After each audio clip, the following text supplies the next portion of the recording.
ായി ഒരു ചെറിയ വെർബ്, ഒരു കുട്ടി വെർബ് കൂടെ കാണും. ഒരു സഹായത്തിന് വേണ്ടിയുള്ള ഒരു വെർബ്.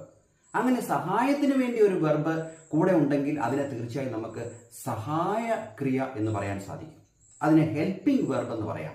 അതല്ലെങ്കിൽ ഓക്സിലറി വെർബ് എന്ന് നമുക്ക് പറയാം. ഈ ഓക്സിലറി വെർബാണ് ഒരു സെന്റൻസ് പോസിറ്റീവ് ആകണോ നെഗറ്റീവ് ആകണോ, പോസിറ്റീവ് ക്വസ്റ്റ്യൻ ആകണോ നെഗറ്റീവ് ക്വസ്റ്റ്യൻ ആകണോ എന്നൊക്കെ തീരുമാനിക്കുന്നത്.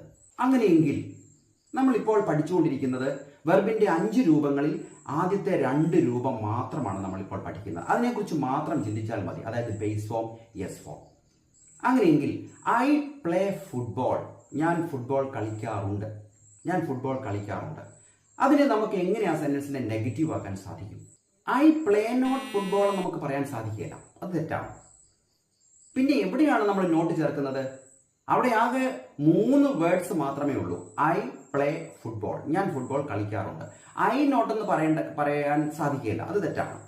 പ്ലേ നോട്ട് എന്ന് പറയാനും സാധിക്കില്ല, ഫുട്ബോൾ നോട്ട് എന്ന് പറയാൻ സാധിക്കില്ല. പിന്നെ എങ്ങനെയാണ് നമ്മൾ ആ സെന്റൻസിനെ നെഗറ്റീവ് ആക്കുന്നത്?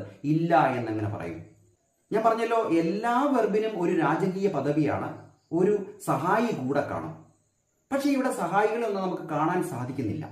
അപ്പോഴാണ് നമ്മൾ മനസ്സിലാക്കേണ്ടത്, ഒരു വെർബിന്റെ ബേസ് ഫോം എന്ന് പറഞ്ഞാൽ അവിടെ 2 വെർബുകളുടെ സാന്നിധ്യം അവിടെ ഉണ്ട്. ഒന്ന് ഒരു ഹെൽപ്പിംഗ് വെർബും മറ്റൊന്ന് മെയിൻ വെർബും.